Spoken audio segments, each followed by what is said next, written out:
मुसलमान है, सिख है, ईसाई है, बौद्ध, पारसी, जैन, ये सबको बाहर भगा देंगे आप लोग। किसने कहा ये? आप कह रहे हैं। मैंने नहीं कहा। मैं बता रहा हूँ आपको, ये मैंने नहीं कहा, ये आपके शब्द हैं। दूसरी बात, आप ये मेरे को बताइए, 1947 में देश का बंटवारा हुआ था, वो किस आधार पर हुआ था? किस आधार पर हुआ था? अभी बताओ। धर्म के आधार पर हुआ था। धर्म के आधार पर होता तो फिर यहाँ जो सिख क्यों रह जाते, और क्यों रहते, मैं क्या कह रहा हूँ, क्यों रहते? संवैधानिक दो धर्म के आधार पर हुआ था। दो संविधान के अनुसार देश का यहाँ सेकुलरिज्म के आधार पर बंटवारा हुआ है। आप इतिहास पढ़िए। देखिए, मैंने पढ़ा हुआ है, आपको पढ़ने की आवश्यकता है। 1947 में जो बंटवारा हुआ था इस हिंदुस्तान का, वो धर्म के आधार पर हुआ था। जो मुस्लिम थे उनके लिए बनाया गया था पाकिस्तान। जो इस हिंदुस्तान के अंदर रह गए वो कौन रह गए? वो हिंदू, सारे हिंदू हैं। नहीं, रुकिए, मेरी बात सुनिए। नहीं, गुमराह नहीं कर रहे हैं आप किसी एजेंडे के तहत बात कर रहे हैं तो बात अलग है। नहीं, आप एक और बात बताइए, जैसे हिंदू राष्ट्र बन जाता है, हिंदू राष्ट्र बन जाता है, जो शिक्षा है फ्री होगी, रोजगार फ्री होगा, सबको सरकारी नौकरी मिल जाएगी। मैं बताता, दलित है उनका क्या होगा? मैं बताता हूँ आपको, शिक्षा आज भी इस हिंदुस्तान के अंदर फ्री है। आज आप जाइए सरकारी स्कूलों में, अमेरिका में पढ़ता है, समझे नहीं?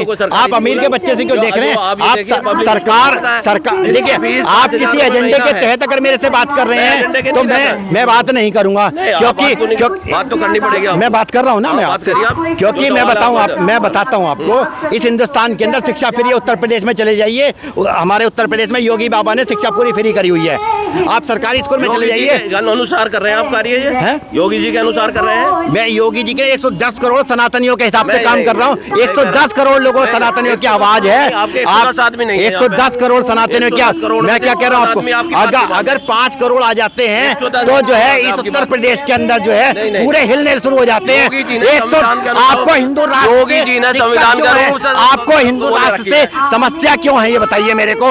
110 करोड़ लोगों की मांग है कि हिंदू राष्ट्र समस्या क्यों है? संविधान के तहत ही होगा, संविधान नहीं, संविधान के हिसाब से, संविधान को सब मानते हैं और हिंदू राष्ट्र सब लोग 110 करोड़ मांगते हैं। संविधान में सभी को अपने अपने धर्मों की आजादी है। किसी को, कोई सीता को माने, कोई राम को माने, कोई हनुमान को माने, कोई किसी दुखी पूजा करे, कोई किसी भी देवता की पूजा करे।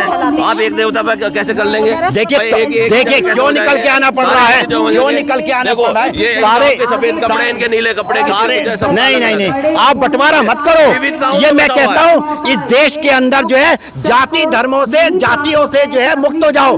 सब सिर्फ हिंदू जातियों से लाइए। अब तो सर्कुलर मजबूत मुख्यमंत्री हैं, अब एक सर्कुलर जाति खत्म करना चाहते हैं। मैं कहता हूँ, मैं बता रहा हूँ मैं आपको, मैं ना लोकसभा में हूँ ना राज्य, मैं बता रहा हूँ आपको, आप जाति खत्म करना चाहते हैं। जाति खत्म करके सिर्फ हिंदू, वो दूसरे 30